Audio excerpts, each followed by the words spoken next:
Good morning and welcome to Tuesday. Today we are going to explore Melbourne. It's a bustling morning.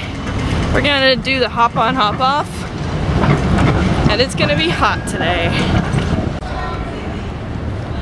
This is the Victoria Market, one of the largest markets in the city. It's all open air, a lot of fresh produce, clothing, that kind of stuff. And it's all individual vendors.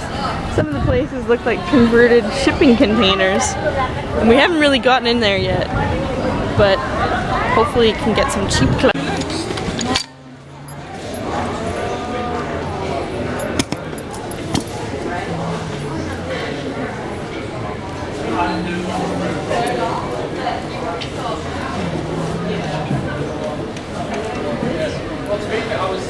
When I ate it, it could be. When I ate it,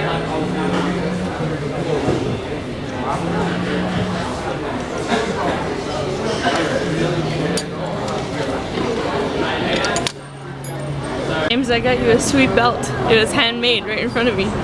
So I filmed a little bit, but it's really nice. I'm really hoping that I remembered your size correctly. Otherwise, that would be embarrassing. Check out the Docklands.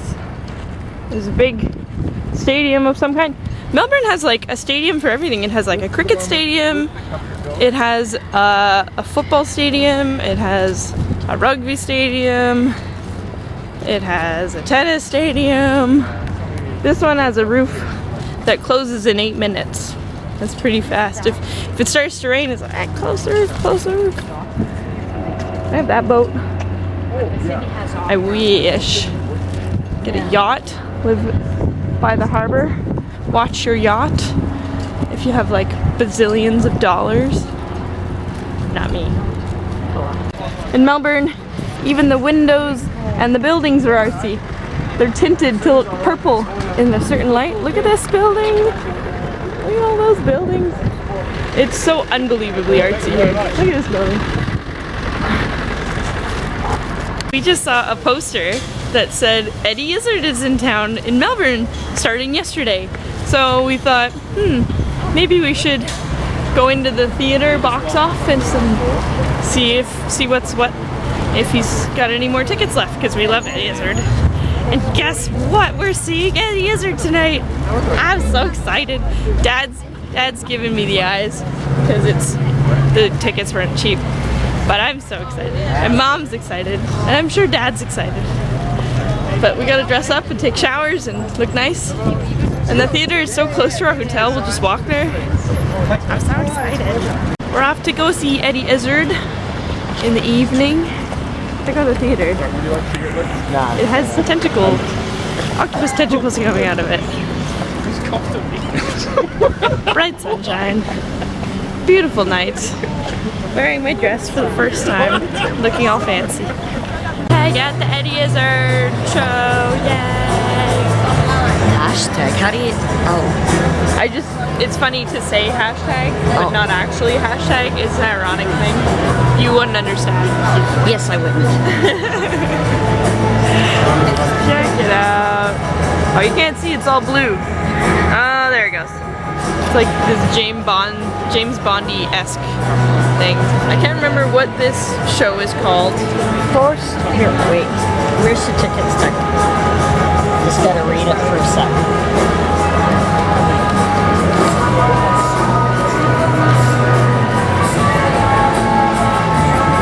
Force majeure. Major force? He's a major force sweeping the land? No, force majeure means you're saying that you can't do what the legal contract requires you to do due to reasons beyond your control. I don't understand any of what you just said. It seemed like you said two different sentences at the same time. The contract requires you to commit and do certain things, but if something prevents you from doing it, let's say a strike prevents you from completing your contract, you exercise force majeure. So it's like we will do these things except for in acts of God or something. Outside of your control. And Eddie Izzard is outside of everybody's control. So that's Eddie about Izzard right. is maybe doing this beyond his control. He had to make a show, so he did. And that was that. He was very funny. Eddie Izzard, my goodness. He talks so fast though. Sometimes even as a native English speaker, you kind of go, what did you say? So I can only, oh, horses. Look at them.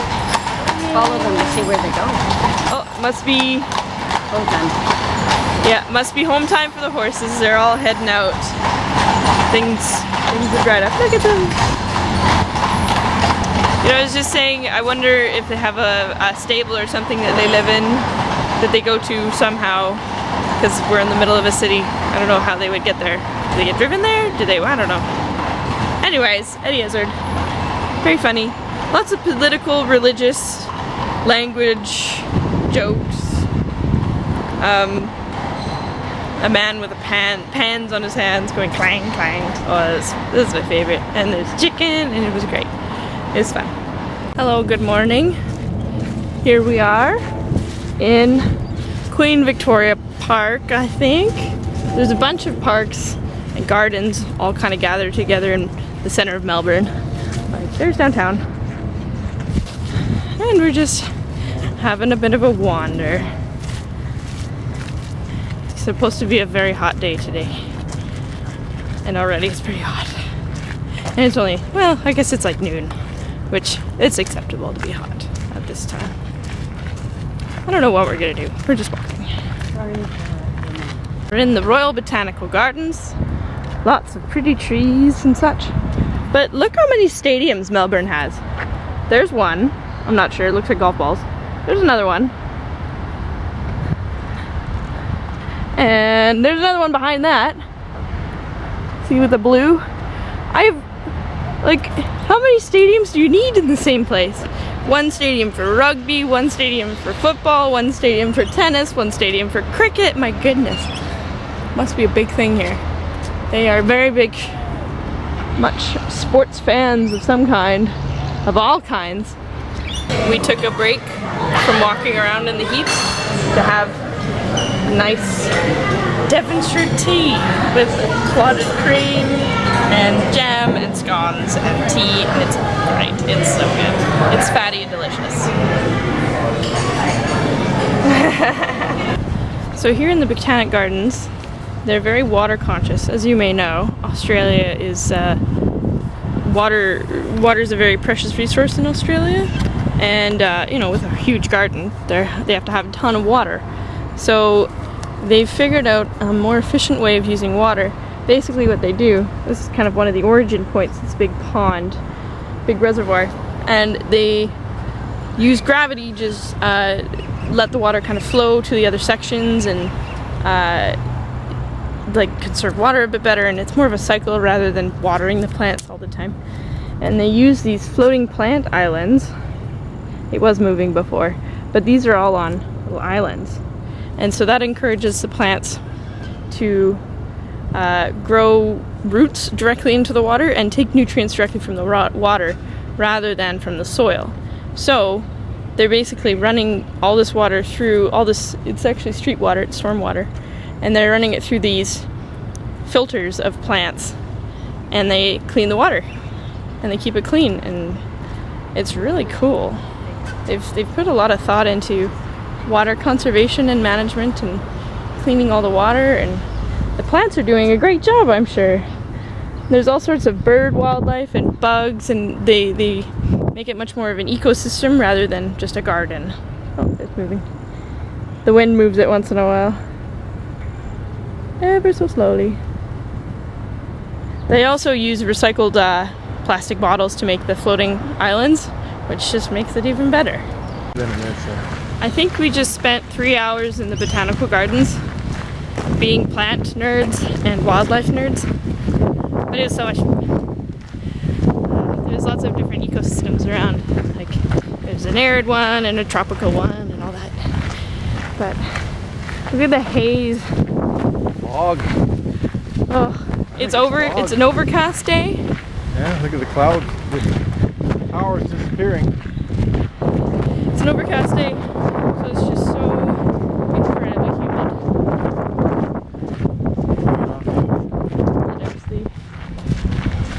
This is the Shrine of Remembrance, dedicated to the fallen war heroes of Victoria and/or Australia. Victoria's the state we're in right now. We don't know if it's open. We spent a lot of time in the botanical gardens, but let's go see. Oh, that's an observatory too. For the stars, I assume? So we just visited the Shrine of Remembrance, which is their way of honoring their men and women who have served throughout the years since the Great World. It was originally for World War I, but it has since, of course, incorporated things from the other wars since. And it's got quite extensive galleries in there, and there's twisty, turny, dark, and Mom got lost. What happened, Mom? She's embarrassed. I hadn't seen anybody Mom for lost about us. 40 minutes. So doing the good thing, I went to the visitor center, stuck around for a long time. Finally asked the lady at the desk, said, "Do you have any way of paging anyone?" Well, suddenly 3 policemen show up and want details. And they didn't say, "Is there a problem?" I said, "Oh no, I just haven't seen anybody for 40 minutes. Wanted them to know I was alive and I'm okay." It went a little out of hand. So I was almost at the end. I had almost made a complete loop. So I come out into the visitor center and, oh, there's this much on the camera. Probably made it worse. So I came out and I see Mom with a police officer taking notes, and I'm thinking, oh my God, what happened? Did Mom have a medical emergency? Did Mom go somewhere she shouldn't have and now she's in trouble? Like, what the heck? But turns out he was just, I guess he was asking our ages, you know, thinking that maybe Dad was senile and I was a Mom lost senile dad, and I maybe was like a young child who got lost or something like that. No, we're both capable adults. That Mom got lost. She couldn't find us, and she didn't even want to try because the halls were so complicated. So it was funny, but we had to leave soon anyways. So it got us all back together, all right. Poor Mom. She tries. Long of a corridor. This is amazing. It's quite impressive. All the way up there. And there's downtown. Celebration Square at night. We've got this summer thing going on where they have these interactive art exhibits. This one, you put your hand in the middle there and you kind of sweep it around, and then these like colored lights go to these flowers and they make sounds and stuff. There you go, see?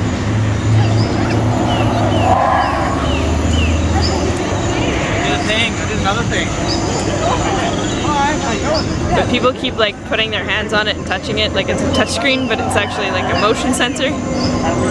He's doing pretty good.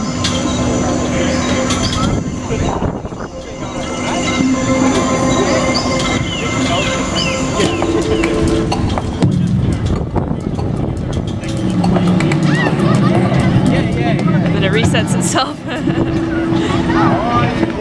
The sky is kind of angry, gloomy. It's moving fast. So change is on the wings or something. It's getting windy.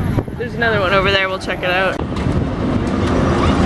In this exhibit, the orbs are tactile sensitive, so when you hit them, they light up, or they hit each other, they light up and emit a bit of sound.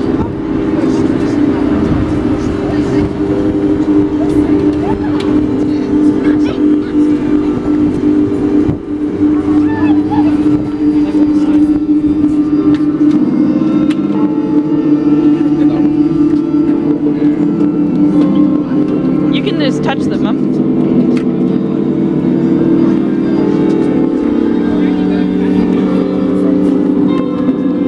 We need tall men.